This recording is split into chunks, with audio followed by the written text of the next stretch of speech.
안녕하세요. 오늘 GV 진행을 맡은 다큐멘터리 작가 양희입니다. 오늘 안녕민우라는 다큐멘터리의 감독님과 그리고 출연하셨던 최정의팔 목사님 모셨거든요.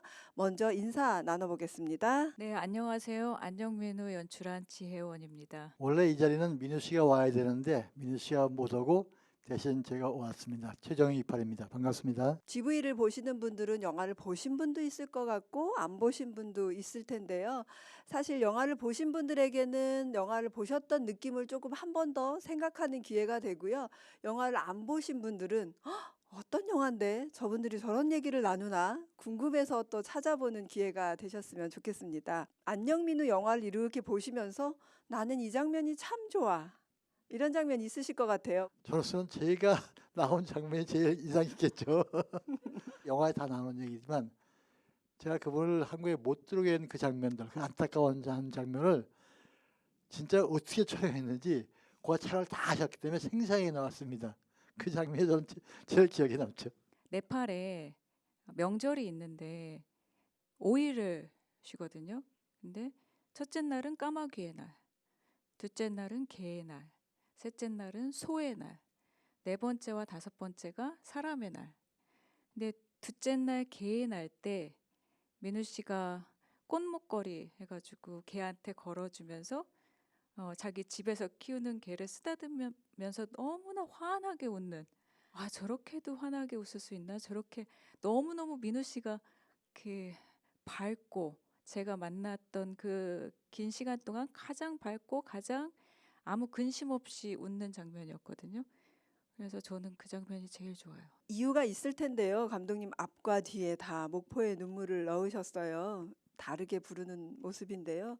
그 이제 영화의 처음 시작인데 그 목포의 눈물로 시작하게 된 첫 장면을 이렇게 그 많은 보석들 중에 싹 고르셨을 때 그 느낌, 내가 왜 목포의 눈물을 골랐는가, 그 얘기를 좀 해주세요.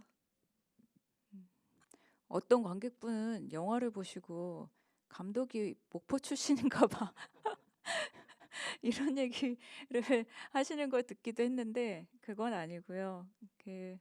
제가 민우라는 한 인물에 참 푹 빠져서 한 3년 정도, 햇수로 3년을 살았는데 가장 강렬하게 정신을 쏙 빼놓은 게 민우 씨가 목포의 눈물을 불렀을 때였어요. 인터뷰를 이제 몇 차례에 걸쳐서 하는데 자기 한국에 왔을 때서부터 과거사를 쭉 풀어놓으면서 그 식당 아줌마들한테 한국말도 잘 모르던 그 시절에 노래를 하나 배웠는데 그 식당에 노래방 기계가 있었다. 근데 손님들이 없을 때면 아줌마들이 노래방 기계 틀어놓고 노래를 하곤 했는데 어느 날 자기를 부르더니 노래 가르쳐 줄게 하고 저는 목포의 눈물을 가르쳐 주더라.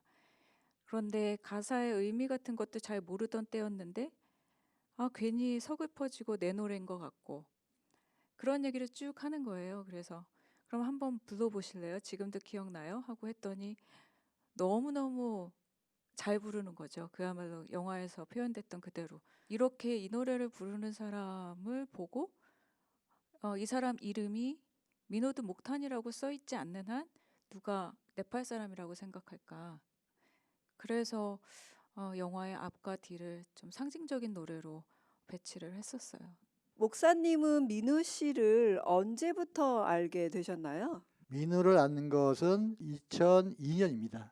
그 당시 그 민우하고 몇 사람이 저한테 음반을 만들어 달라고 해서 음반을 만든 적이 있어요. 그때가 처음이고 2003년도 민우가 그 강제추방 반대 농성할 때 그때 90일간 같이 농성을 했고 그때 이제 이 스토크렉다운 밴드가 활성화됐습니다. 그 다음에 민우가 네팔에 추방된 후 2016년 그때 다시 또 만나게 됐습니다. 저는 눈물이 많은 남자라고 기억이 나거든요.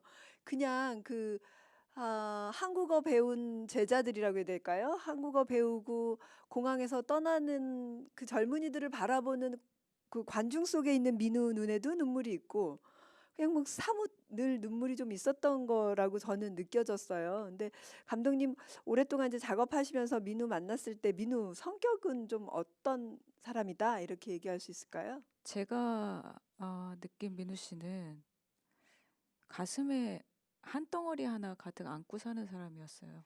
뭐 예를 들어서 그 목장갑 씬 같은 경우 제가 굉장히 예, 목장갑 촬영을 하고 나서 내가 엄청 잔인했구나라는 생각을 이제 하게 됐는데 갈 때마다 민우 씨한테 선물을 좀 가져갔었거든요. 어느 날은 그게 민우 씨의 트레이드 마크였으니까 이거 보면 옛날 생각하면서 웃겠다 해서 가벼운 마음으로 선물했는데 그게 상처를 건드린 거였어요. 그래서 영화 속에서는 한 1분 남짓 그려졌지만 한 10분이 넘게 다 큰 남자가 소리 내면서 엉엉 울었거든요. 예. 언제 터질지 모르는 그 하늘 안고 살았던 남자. 예, 그렇게 기억이 되네요. 뭐라 그래야 될까? 18년 동안 자기 인생의 절반가량을 산 곳에서 나를 부정했을 때, 나 한국인인 줄 알았어요. 그 말이 진심으로 느껴졌거든요. 진짜 제가 어디에 가서, 20살에 가서 38이 될 때까지, 그렇게 오랜 세월을 거기서 일하고, 친구 사귀고, 노래하고, 이러고 살았는데, 갑자기 너 오늘부터 나가. 다시는 오지 마.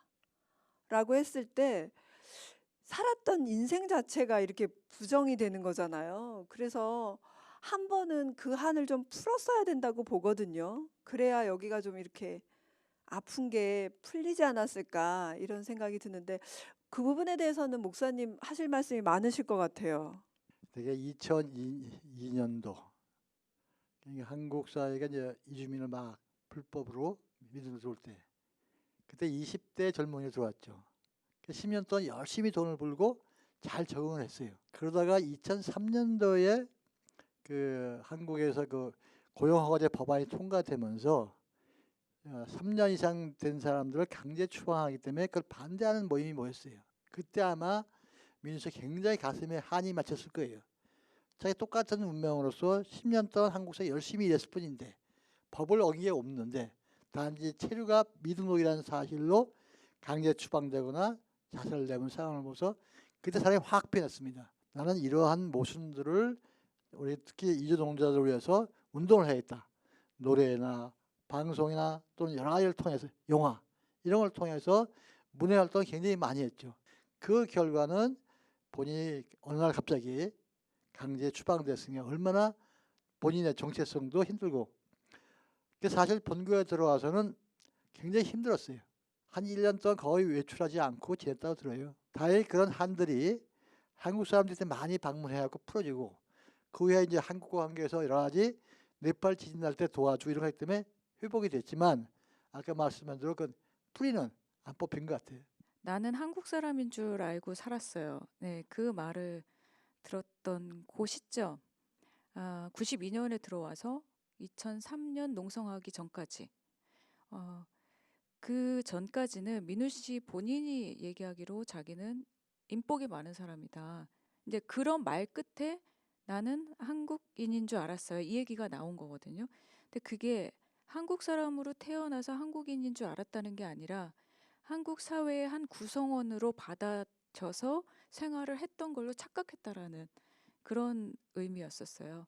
근데 이제 그 후에 농성을 하면서 자기의 어떤 신분에 대한 생각이 다시 자리 잡힌 거고 자기하고 똑같이 이주 노동자로 왔었던 사람들의 환경을 좀 더 정확하게 이제 목도를 하게 된 거고 민우 씨한테 굉장히 사고의 전환점을 가져다 준 거였고 그게 뭐 핏줄이나 어떤 그 지연에 의한 내가 한국인이었어요가 아니라 한국 사회가 나를 구성원으로 인정해주고 그래서 나한테 일을 하도록 기회를 준 줄 알았다라고 착각했다는 거죠.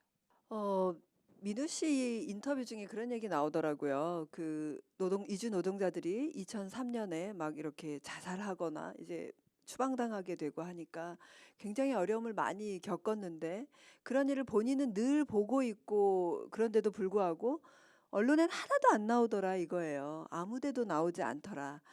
그때 아마 놀랐던 것 같고요. 그래서 아마 이제 이렇게 영화 작업하고 하는 것들이 어 허락하는 것이 쉬웠을까 어려웠을까 좀 저 같이 영화하는 사람으로서 그 시점이 좀 궁금했어요. 감독님이 만나셨을 때는 어떤 상황이셨어요? 제일 먼저 했었던 얘기는 내가 뭐라고 아직까지 그 한국에서 쫓겨나온 나를 기억하는 사람이 다 있네요. 그 뉘앙스가 어떤 그 진짜 물어보는 게 아니라 너무 좋아서, 예, 반가워서 내가 잊혀진 인물이 아니구나.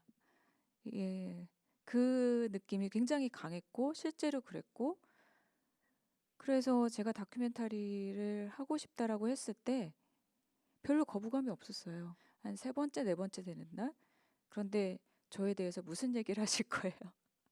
왜냐면 민우 씨도 카메라를 들었던 사람이고 다큐멘터리도 직접 그 짧은 분량이긴 하지만 만들었었던 사람이기 때문에 아무래도 궁금했겠죠. 본인이 어떤 식으로 표현이 될지에 대해서. 그래서 제가 거꾸로 물어봤죠. 어떻게 그려줬으면 좋겠냐. 민우 씨 이야기를 어떤 식으로 내가 만들면 좋을까요? 했더니 자기를 기억하는 한국 사람들이 너무나 자기한테 많이 미안해한다고. 자기는 딱 한 가지만 바란다고. 한국인들이 특히 나를 아는 한국 사람들이 미안하지 않아도 되는 모습으로 그려달라고. 그 한 주문을 했었어요. 목사님 이렇게 활동하신 거 보니까요. 2018년에 네팔에 커피나무를 이렇게 심어주는 사업을 하셨거든요. 지금 뭐 트리티의 대표기도 하시고요. 커피나무를 이렇게 심어주신 의미가 있으실 것 같아요. 2018년은 아니고요. 2015년에 네팔에 큰 지진이 났었죠. 그 당시에 이제 한국에서도 여러 사람과 기관들이 구호를 많이 했습니다. 그때 저는 네팔을 단순히 구호할 것이 아니라 네팔에 근본적으로 자립할 수 있는 대로 방향을 잡자.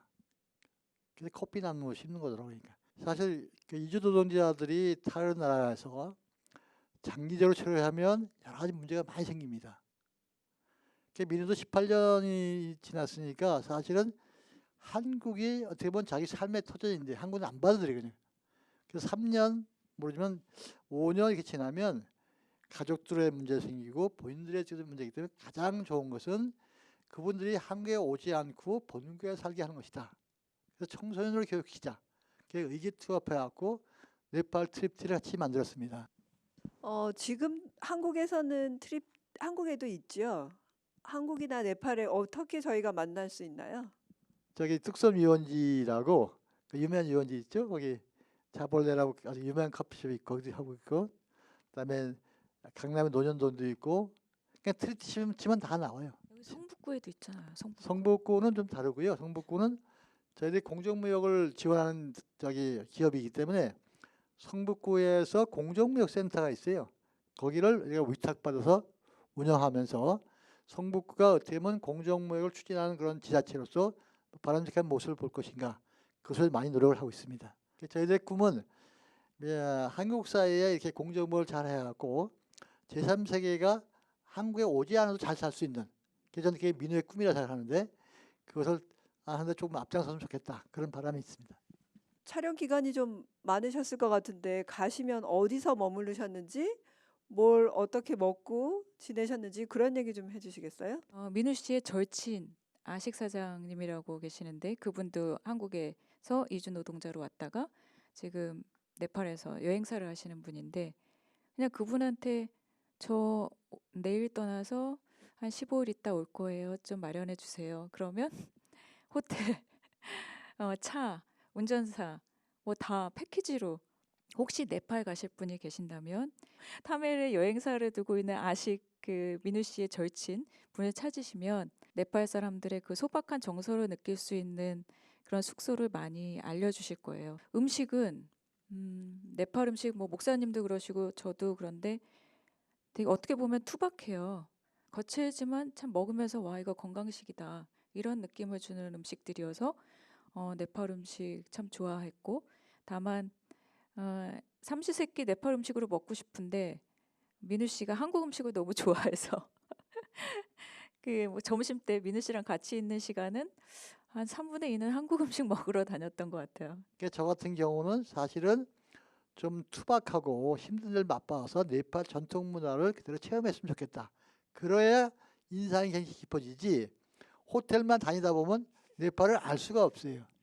근데 목사님은요, 굉장히 청렴 하셔서 그 진짜 저는 여기서 한 일주일 자면 저 촬영 못해요 하는 그런 곳에서 주무셨어요.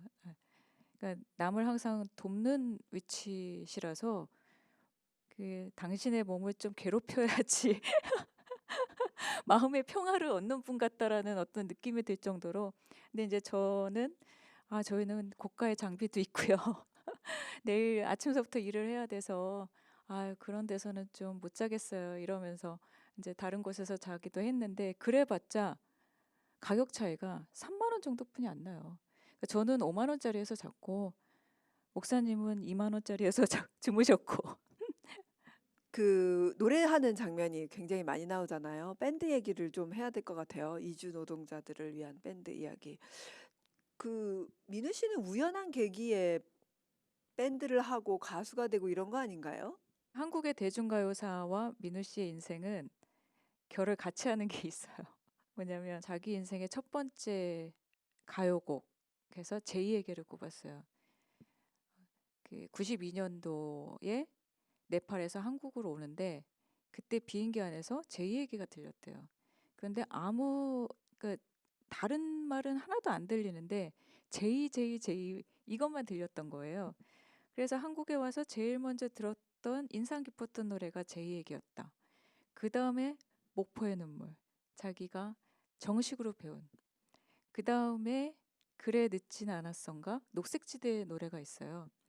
그거 가지고 민우 씨가 미등록 이주노동자 신분임에도 불구하고 문화부 장관상을 받았어요.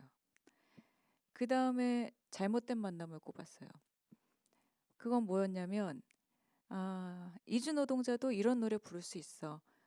우리가 맨날 느린 호흡의 발라드의 어떤 그 구슬픈 정서의 노래만 부르는 게 아니라 우리도 이런 가사를 이렇게 빠른 호흡으로 부를 수 있어. 이거를 보여주기 위해서 몇 날 며칠을 연습했다고 그랬거든요. 애석하게도 저작권료 때문에 영화에는 넣지 못했지만 2절 가사까지를 한 번도 보지 않고 줄줄줄줄 노래 부를 수 있는 사람은 전 민우 씨가 처음이었던 것 같아요. 제가 본 사람으로는. 민우 씨가 가장 많이 불렀던 한국의 대중가요가 사람이 꽃보다 아름다워. 아마 이 대중가요의 순서가 민우 씨가 한국에서 자기가 말하고자 했었던 그 가사의 순서가 아니었을까. 예. 그리고 그 가운데에 스탑 크랙다운이 정점을 찍었고. 2003년도 들어와서 성공회 성당에서 농사를 하면서 그 한국 사람들한테 어떻게 자기들의 처지를 잘 알 것인가, 또 그 시위를 데모를 하는 그 이주노동자에 어떻게 쉽게 표현할 것인가 고민을 하면서, 그러면 우리 쉬운 용어를 많이 쓰자. 그때 만든 게 스톱 크랙다운. 스톱 크랙다운은 의미는 뭔가, 스톱 멈춰라, 크랙다운 강제 추방을 멈추라, 이런 좀 그런 용어입니다. 특별히 제 컬러링에 있는 월급날은 들으면 한국 사람들 공감할 수 있어요. 월급날 사장님 월급 주세요. 어떻게 맞지 않습니까? 다 노동하는 똑같은 얘기. 그렇게 공감할 수 있는 노래를 불렀기 때문에 아마 그 호응도가 높았다고 봅니다. 시간이 좀 많이 지났잖아요. 그 요즘에 그 이주 노동자에 대한 제도나 뭐 이런 건 좀 어떻다고 보세요? 2003년도에 그 우리가 법을 만들 때 두 가지 입장이 있었어요. 뭔가니 외국인 노동자를 고용하는 법과 이노조 스스로 직업을 쟁취할 수 있는 노동허가제, 고용허가제 했다가 실질적으로 이주진영이 힘이 없어갖고 고용허가제 됐었죠. 그나마 그 당시에는 노동 3권이 보장되기 때문에 굉장히 진일보한 법이다. 근데 그 후에 정권이 바뀌면서 굉장히 법이 좀 나쁜 요소가 많이 들어가고 지금은 좀 바꿔야 되지 않을까 이런 생각을 하고 있습니다. 그런 면에서 이 작품은 한국 사람들이 이주민을 어떻게 바라봐야 되느냐 그런 것을 시사하는 바가 많다고 저는 봅니다. 지금 목사님 말씀하신 것처럼 그들이라고 말하는 것도 좀 그래요. 그냥 함께 사는 우리들인데 굉장히 지금 나누고 있어서 제가 아까 조금 뭐 정책이나 사회적 시선의 변화가 있습니까? 라고 여쭤봤던 것은 어쩌면 이런 것 같아요. 그거 다 옛날 일이야 라고 지금은 안 그래 라고 듣고 싶어서 뭐 여쭤본 것 같아요. 아닙니다. 더 나빠졌습니다. 특히 아이고, 네. 최근에는 그 계절 이주 노동자라서 농촌 사람들 네, 들어오는 네. 사람들은 진짜 심각합니다. 신문에 가끔 날 거예요. 특히 왜 그런지 모르지만 네팔 사람들이 많이 죽더라고요. 이 농장에서. 그리고 그 어업 종사자들 그 신문 보도에 보면 참 한국 사람이라도 이렇게 취급했을까 굉장히 열악한 상황에서 하는 걸 보고 또한 그것을 법적으로 보호할 만한 그런 움직임도 전혀 없어요. 그래서 참 답답합니다. 영화로 한번 이렇게 또 가볼게요. 2018년 얘기를 조금 더 하면요. 사실 저는 2018년 얘기를 많이 하고 싶어요. 민우 씨가 잠깐이지만 한국에 왔던 시간이라서 그때 민우 씨의 그 소감 감독님이 들으셨을 텐데요. 뭐라고 소감을 좀 이야기하던가요? 아마 민우 씨 소감을 들은 건 민우 씨가 2박 3일 있다가 가면서 공항에서 보낸 문자였던 것 같아요. 이런 자기 생에 이런 순간이 다시 또 올 거라고는 생각을 못 했다고. 너무 행복한 시간 갖고 돌아갈 수 있어서 고맙다고. 그리고 이제 떠나기 전에 쇼핑하던 장면이 되게 많이 이렇게 눈에 아른거리는데 18년을 살았지만 맨몸으로 쫓겨났기 때문에 한국의 기념품 하나 가족한테 선물을 할 수가 없었거든요. 그러니까 처음으로 가족을 위한 선물을 한국에서 사는 시간이었어요. 딱 1시간 정도. 근데 친구들한테 줄 양말 이렇게 한국 양말 정말 좋다 해가지고 많이 사고 또 누나한테 줄 선블록 크림 사고 조카 옷도 사고 진짜 선물을 너무 많이 샀어요. 1시간 동안. 그것도 홈플러스에서 다. 네, 근데 너무 행복했었어요. 너무 표정이. 그런데 그렇게 행복한 걸 보고 떠나는 걸 봤는데 왜 그 뒷모습이 그렇게 또 쓸쓸해 보였는지 모르겠어요. 2018년 10월에 민우 씨, 네팔에 다시 갔을 때 민우 씨 지인으로부터 좀 뜻밖의 얘기를 들었어요. 멤버들하고 다 콘서트 하고 끝나고 돌아갔을 때 민우 씨가 1달간 우울증에 걸려 있었대요. 다 그 밀물처럼 왔다가 썰물처럼 빠져갔잖아요.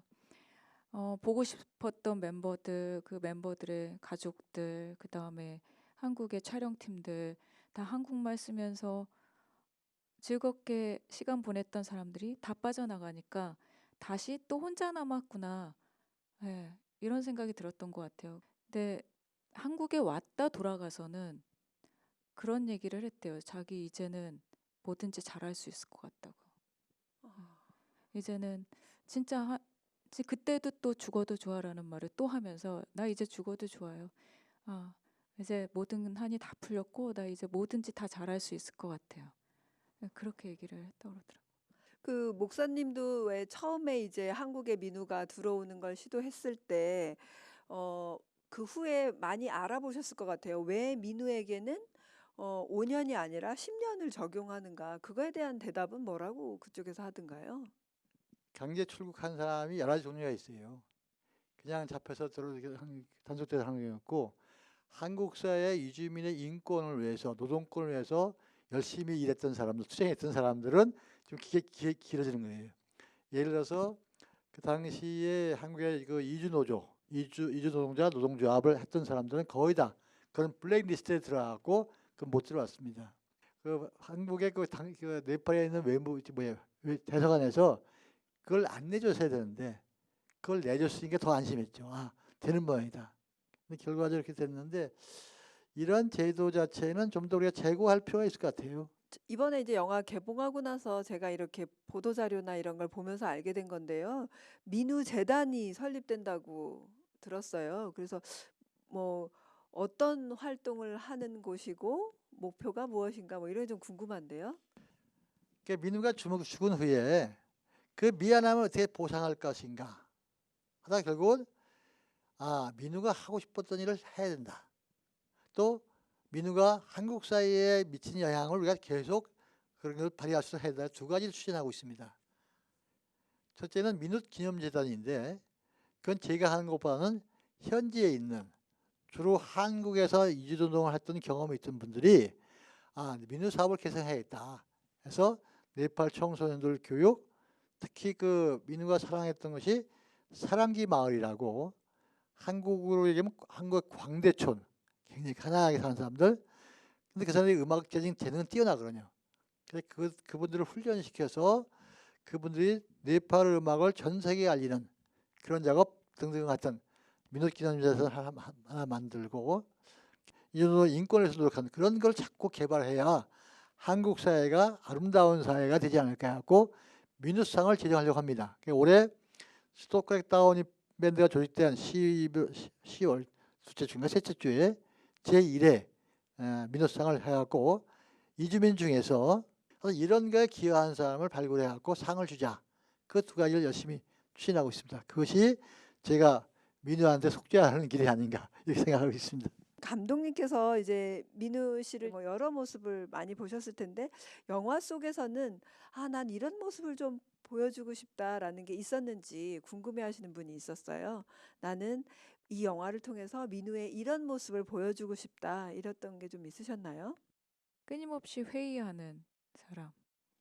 내가 과연 잘 살았던가. 틈날 때마다 저한테 저 헛산 거 아니에요. 저 프리미어도 편집기도 다룰 줄 알아요. 저 헛산 거 아니에요. 저 이것도 할 줄 알아요. 그러니까 자기 체면 같은 난 헛살지 않았어. 난 헛살지 않았어. 내가 한국 사회에서 쫓겨났지만 내가 한국 사회에서 인정받지 못한 사람이 됐지만 나는 헛산 게 아니야. 이 자꾸 자기 체면처럼 계속 그 얘기를 많이 했어요.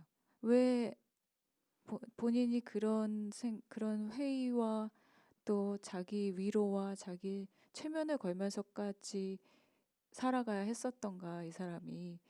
네, 그런 거를 같이 공감하고 싶었던 것 같아요.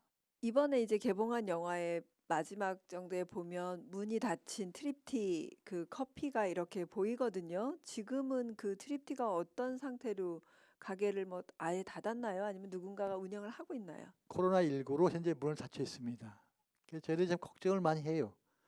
코로나19가 한국 사회도 힘들게 하지만 특히 제3세계에는 생존의 문제가 달려 있습니다. 앞으로 트립티가 어떻게 다시 재생될지 걱정을 많이 해서 저희 같은 경우는 한국 코이카가 좀 이렇게 제3세계를 지원하는 원조기관인데 이런 공정무역 사업들인 걸 좀 지속해갖고 무너지지 않도록 그래서 그런 작업을 현재 진행 중이라 아마 그렇게 될 것 같습니다. 지혜원 감독님께서는 나는 민우를 통해서 이런 이야기를 하고 싶었어요라고 말한다면 어떤 이야기를 하고 싶으셨던 걸까요? 그런 생각이 들었어요. 우리가 과연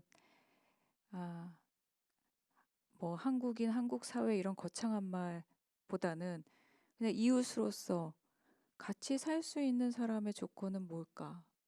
이런 생각을 좀 같이 해보고 싶었어요. 제가 어떤 정답을 찾아서 정답은 이거니까 이것 좀 한번 생각해 보세요라고 던지기보다는 민우라는 한 사람을 통해서 그런 질문 그리고 GV 같은 걸 하게 되면서 또 다른 분이 하신 얘기를 좀 옮겨 본다면 앞으로 어떤 한 국가가 선진국이나 또는 살만한 나라로 가느냐 못 가느냐는 이주민을 대하는 그 나라의 태도에 달려 있다. 근데 그게 맞는 얘기 같아요. 민우 씨 건이 계기가 돼서 또 다른 프로젝트를 하나 하고 있는데 영화는 아니고요. 스탑 크랙다운 멤버 중에 베이스 치는 소띠아 씨. 영화 속에서는 계속 소띠아라는 미얀마 이름으로 소개가 되는데 왜냐하면 다들 그렇게 부르고 그렇게 아니까. 근데 소띠아 씨의 진짜 한국 이름은 우유민이에요. 인천 우씨의 시조예요. 그때 그게 너무 재밌는 거예요. 와, 인천 우씨? 처음 들어봤다. 그래서 조사를 했더니 우리나라의 한국으로 귀화하는 사람들의 하루 평균 수가 30명. 30명씩 귀화를 하고 그중에 20명이 창성 창본을 해서 우리나라의 새로운 성씨의 시조가 되고 있어요. 그러니까 그만큼 다문화 사회라는 게 진짜 우리 생활 깊숙이 있다라는 거거든요. 그래서 그게 재밌어서 저는 또 다른 콘텐츠로 민우 씨를 통해서 배우고 알게 된 거를 알리는 게 내 역할인 것 같다 해서 유튜브를 잘하는 저희 후배하고 같이 그 한국 새로운 성씨의 지도에 대한 콘텐츠를 만들고 있습니다. 다문화 사회가 뭐가 아니라 어떤 문제든 남을 배려하면서 존경하면서 함께 더불어가는 사회, 이것이 영화가 던지는 핵심 메시지가 아닌가 저는 그렇게 보고 있습니다. 우리가 함께 살아가는 세상이고 연대하지 않으면 희망이 없다고 합니다. 여러분 안녕민우 혹시 못 보신 분들 꼭 보시고요. 보셨던 분들은 저처럼 2번, 3번 보시면 못 본 장면이 또 보입니다. 그래서 꼭 안녕민우 함께 하시면서요.